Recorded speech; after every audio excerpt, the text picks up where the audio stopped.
नमस्कार साथियों, मैं अंकित पटेल आपके अपने हिंदी की क्लास में। और हिंदी में हम विलोम शब्द में आपका स्वागत करते हैं। विलोम शब्द की सीरीज हम दूसरी पढ़ रहे थे और दूसरी सीरीज में आज हम दूसरा पार्ट पढ़ेंगे और इस पार्ट में हम विलोम शब्द के बारे में जानेंगे। क्योंकि हमने पार्ट 1 पहले पढ़ लिया है। जिन लोगों ने पार्ट 1 नहीं पढ़ा है वो नीचे डिस्क्रिप्शन में जाकर उसका लिंक दे रखा है, आप वीडियो को देख सकते हैं। तो आइए शुरू करते हैं। देखो यहां पे लिखा है ईहा, तो ईहा का होगा अनीहा। ये नॉन इंपॉर्टेंट है, इसे आप ना पढ़ें तब भी कोई दिक्कत नहीं है। लेकिन जो लिखा है ईश्वर का अनीश्वर, ये आपको पढ़ना बहुत जरूरी है। ईश्वर का विलोम होता है अनीश्वर और ईमानदार का होगा बेईमान। ईश्वर का होगा अनीश्वर और ईमानदार का होगा बेईमान। ये बहुत ही मोस्ट इंपॉर्टेंट है। इप्सित का होता है अनिप्सित। मोस्ट इंपॉर्टेंट वर्ड है ये। इप्सित का होगा अनिप्सित। ऐसे ही ईड़ा का होगा निंदा। ईड़ा का होगा निंदा। आप इसे पढ़ लीजिए ध्यान से। उच्च का होगा निम्न, जानते हैं ऊंचा नीचा। उपयुक्त का होगा अनुपयुक्त। आपके लिए मेहनत की गई है, क्लास आपके लिए बनाई गई है, तो कृपया वीडियो को शेयर कर दें और वीडियो को लाइक करें। और अगर कोई बात समझ में नहीं आती है तो कमेंट करें, और समझ में आती है तो अवश्य कमेंट करें। क्योंकि आपके कमेंट ही हमें ऊर्जावान बनाते हैं, हमें मोटिवेट करते हैं, जिससे हमारा वीडियो बनाने का और अच्छे से मन करता है। हम आपसे कोई चार्ज नहीं ले रहे हैं। पूरे यूट्यूब पर हम बिल्कुल फ्री पढ़ा रहे हैं। मैं ये नहीं कहता कि हो सकता है कोई और भी पढ़ा रहे हो, आप चैनल को देख सकते हैं। लेकिन हम बिल्कुल पूरा वैसा पढ़ा रहे हैं जैसे कि हम अपने ऑफलाइन कक्षाओं में पढ़ाते हैं। तो आप देखें, उपादेय का होगा अनुपादेय। ऐसे उल्लास का होगा विषाद। हर्ष का होता हर्ष या उल्लास। जहां उल्लास लिखा है वहां आप हर्ष भी कर सकते हैं, और हर्ष का क्या होता है विषाद। ये बात नोट कर लीजिए आप, इंपॉर्टेंट है बहुत ज्यादा। ये वाला बहुत ज्यादा इंपॉर्टेंट है, आप इसे नोट कर लें। आगे बढ़ते हैं। उन्मुख का होता है विमुख। उन्मुख का होता है विमुख। उज्जवल का होता है धूमिल और उचित का होता है अनुचित। उस्ताद का चेला, देखो उस्ताद का चेला होता है, उचित का अनुचित होता है। ऐसे ही प्यारे बच्चों, उत्कृष्ट का निकृष्ट रहता है, उत्तीर्ण का अनुत्तीर्ण और उन्मत्त का अनुन्मत्त। उन्मत्त का होता है अनुन्मत्त। उन्मत्त का अनुन्मत्त, ये मोस्ट इंपॉर्टेंट है। और अनुन्मत्त की शुद्ध वर्तनी देख लीजिए आप। देखो ध्यान से, उन्मत्त जो लिखा हुआ है वो ये लिखा हुआ है उन्मत्त, मतलब दो ता बने हुए हैं इसमें। ऐसे ही अनुन्मत्त में भी आपके दो ता बने होंगे, ध्यान से देख लीजिए भैया। अनुन्मत्त में भी आपके दो ता बने हैं। ये जो एक आधा ता है और एक पूरा ता है। तो आप वर्तनी का ध्यान रखेंगे विशेष रूप से, क्योंकि आप विलोम शब्द तो पढ़ ही रहे हैं, साथ साथ वर्तनी भी तैयार करते चलें। आगे देखें उद्भव, और उद्भव का होता है अवसान। उद्भव कहते हैं किसी चीज के पैदा करने को, और अवसान कहते हैं नष्ट करने को। उद्भव का होता है अवसान। उद्दात का होता है अनुदात। उद्दात का होता है अनुदात। चलिए आइए, उच्छिष्ट का अनुच्छिष्ट छोड़िए। उदित, उदित का भी अस्त होता है। देखो भाई, उदय का भी अस्त होगा और उदित का भी अस्त होगा। ऐसे अगला है उद्वेग। उद्वेग का होगा निरुद्वेग। उत्तेजन का होगा प्रशमन। उत्तेजन का होगा प्रशमन। उपसर्ग का प्रत्यय। उपस्थित का अनुपस्थित। उल्लंघन का अनुल्लंघन। उल्लंघन का अनुल्लंघन होगा, आप ध्यान से देख लीजिए।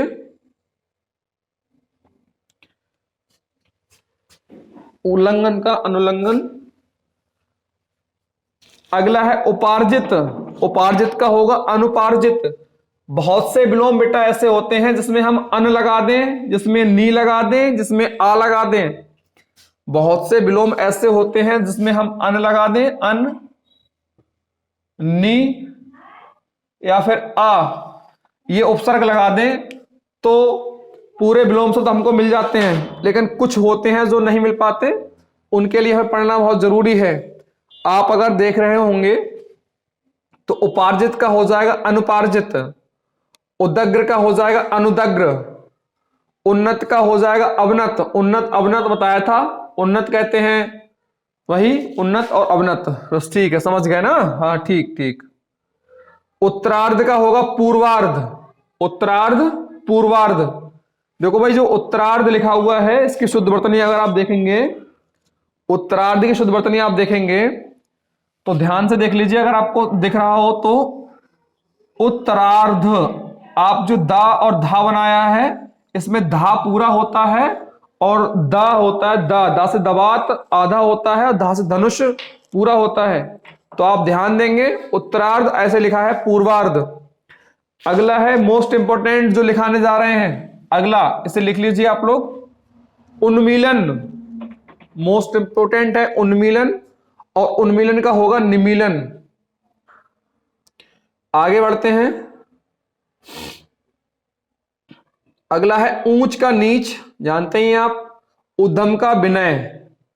अगला आ जाइए ऋण, और ऋण का रहेगा धन, ऋण का होता है धन, ऋणात्मक और धनात्मक। रिद्धि का होता है, देखो रिद्धि का विपन्न भी होता है और रिद्धि का सिद्ध भी होता है।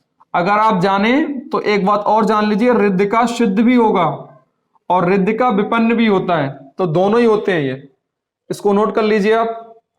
अब आगे बढ़ते हैं, एकाधिकार, एकाधिकार का होगा सर्वाधिकार, एकाधिकार का होगा सर्वाधिकार। एकेश्वरवाद बहुदेववाद, एकेश्वरवाद बहुदेववाद।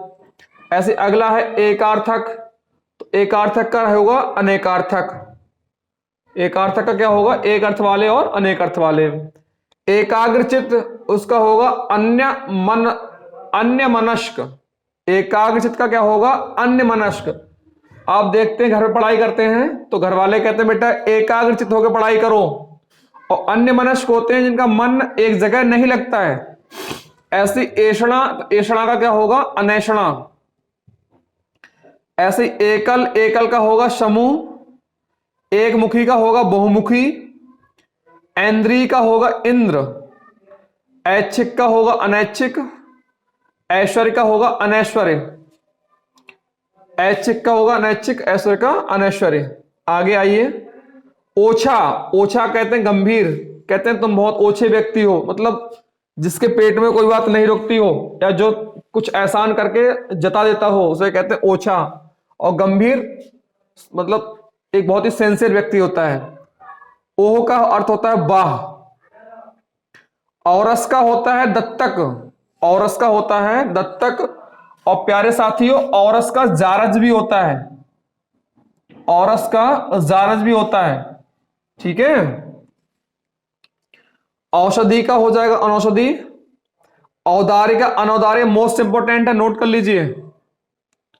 आगे बढ़ते हैं, कापुरुष, आगे बढ़ते हैं कापुरुष, कापुरुष का होता है पुरुषार्थी, कापुरुष का रहेगा पुरुषार्थी। और कसूर का बेकसूर, कानूनी मतलब गैर कानूनी, कोलाहल शोर मचाने को कहते हैं, और शांति, शांति।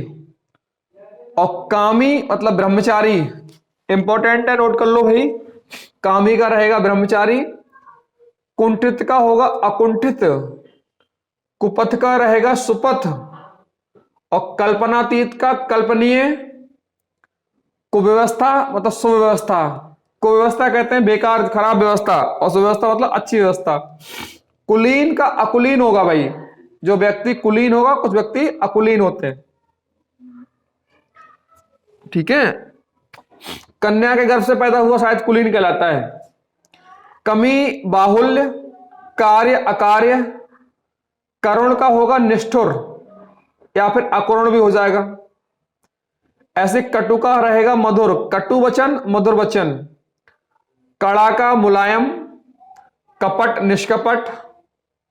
आगे कलयुग का सतयुग, कपूत का सपूत, कोमल का कठोर, कर्मण्य का अकर्मण्य, कर्षण का विकर्षण, कुलदीप का कुलांगर, कुसुम का वज्र, कृत्रिम का प्राकृत, ये नोट कर लो भैया, पहले नोट कर लीजिए इसको।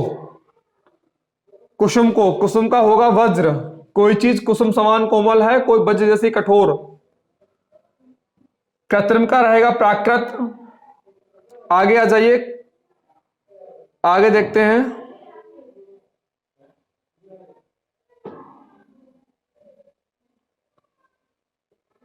देखिए खास का लिख लीजिए आम, खास का आम, और खींचना मतलब रीझना। ख्यात का कुख्यात, खेचर भूचर, खरा खोटा, गहन का बिरल, गंभीर अगंभीर, गगन का पृथ्वी, मोस्ट इंपॉर्टेंट है, नोट कर लो। गगन का गंभीर होगा, सॉरी गगन का पृथ्वी होगा, मोस्ट इंपॉर्टेंट, नोट कर लीजिए। ग्रहण का त्याग इंपॉर्टेंट है। गुनाहगार का बेगुना इंपॉर्टेंट है। गम्य का अगम्य, गीला का सूखा, ग्राम्य का नागर होगा, ग्राम्य का नागर होगा। ग्रस्त का मुक्त होगा, इंपॉर्टेंट है, नोट कर लीजिए। ग्राम्य का नागर भी इंपॉर्टेंट है, अंडरलाइन कर लो इसे, ग्राम्य का नागर। और ग्रस्त का मुक्त है, इंपॉर्टेंट, नोट कर लीजिए। ग्रथित का विकीर्ण, ये नोट मत करो। गुरु का लघु, गुण का दोष, गुरुत्व का लघुत्व, इंपॉर्टेंट है, नोट कर लीजिए, अंडरलाइन कर लें। गूढ़ का होगा प्रकट या अगूढ़, ये इंपॉर्टेंट है, अंडरलाइन कर लीजिए या फिर नोट कर लीजिए। गीत का अगीत, गे अगे, गोचर का अगोचर, इसे नोट कर लीजिए। गोचर का अगोचर से नोट कर लें।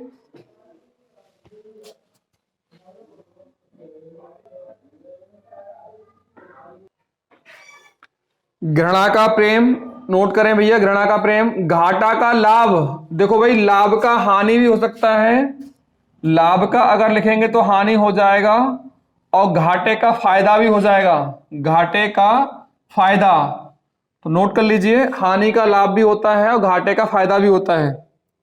आगे लिखा है घना, घना का होगा बिरल, कोई जंगल घना होता है उसे घना, मतलब बहुत ज्यादा सघन होता है उसे घना कहते हैं, और जो घना नहीं होता है, सघन नहीं होता है, उसे हम बिरल भी कह सकते हैं, तो नोट कर लीजिए। अच्छा, घना को छितरा भी कहते हैं, देखो भाई नीचे देख लीजिए, नीचे वाला घना का छितरा। अगला देखें आप, घरेलू का बाहरी, घरेलू का बाहरी, कि ये हमारे घरेलू व्यक्ति हैं, ये बाहरी हैं। अगला देखें, चंड का शांत, चेतन का अचेतन। प्यारे बच्चों, चेतन का जड़ भी होता है, नोट कर लें, चेतन का जड़ भी रहता है, मोस्ट इंपोर्टेंट है, ये पूछा गया है कई बार परीक्षा में, चेतन का जड़ भी रहता है।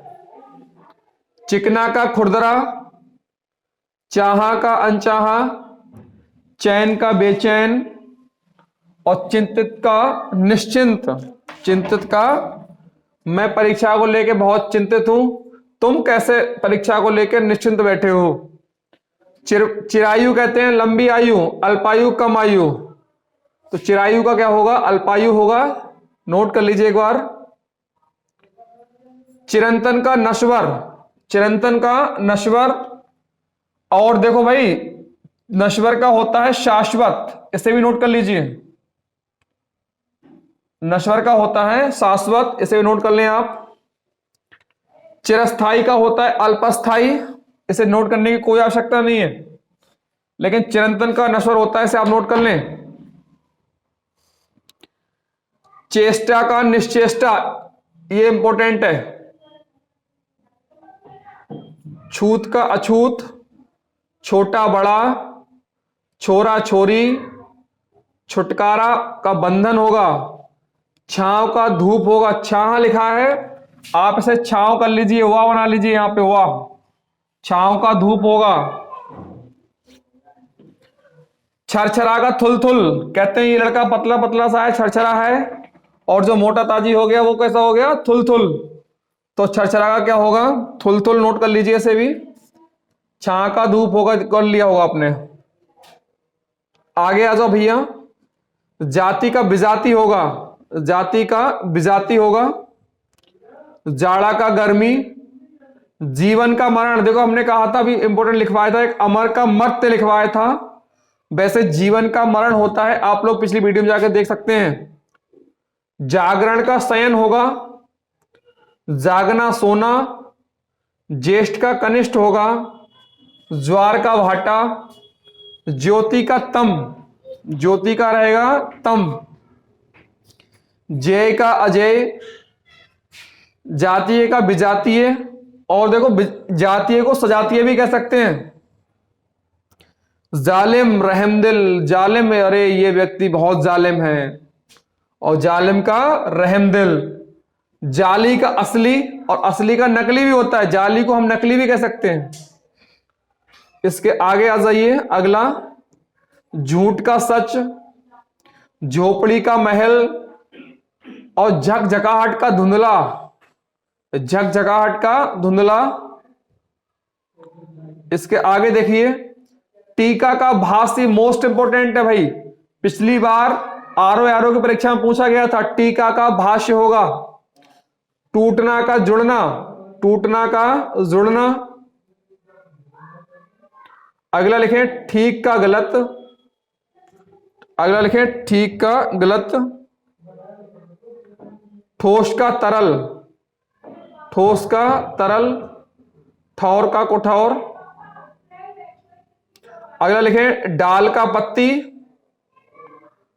डाल का पत्ती। मोस्ट इंपोर्टेंट जो आपके बॉक्स में लिखा हुआ है इसमें, डिंब का निराडंबर, डिंब का निराडंबर। तो प्यारे बच्चों, आज आपने अभी विलोम सूत्र की क्लास पढ़ी और आपने देखा, हमने आपको बताया, जो बताया है कि इसको अंडरलाइन करना है, इसको ये मोस्ट इंपोर्टेंट, इसको नोट कर लीजिए। आप लोग इतना काम कर लें बस। लेकिन जो आपको इसकी पीडीएफ भी मिल जाएगी, इसकी पीडीएफ आपको नीचे डिस्क्रिप्शन बॉक्स में इसका लिंक मिलेगा, और उस लिंक से जाएंगे आप हमारे एसएससी जीडी डाउट क्लास पे, टेलीग्राम का लिंक होगा, उसमें जब जीडी डाउट क्लास जाएंगे आप वहां डालेंगे और देखेंगे तो आपको वहां पीडीएफ मिल जाएगी। आप उस पीडीएफ के माध्यम से उसको नोट्स निकलवा लीजिए, और हमारे जब हम क्लास लेंगे उसको लेके बैठिए। तो इसी आशा के साथ मिलते हैं अगली वीडियो में, तब तक के लिए जय हिंद।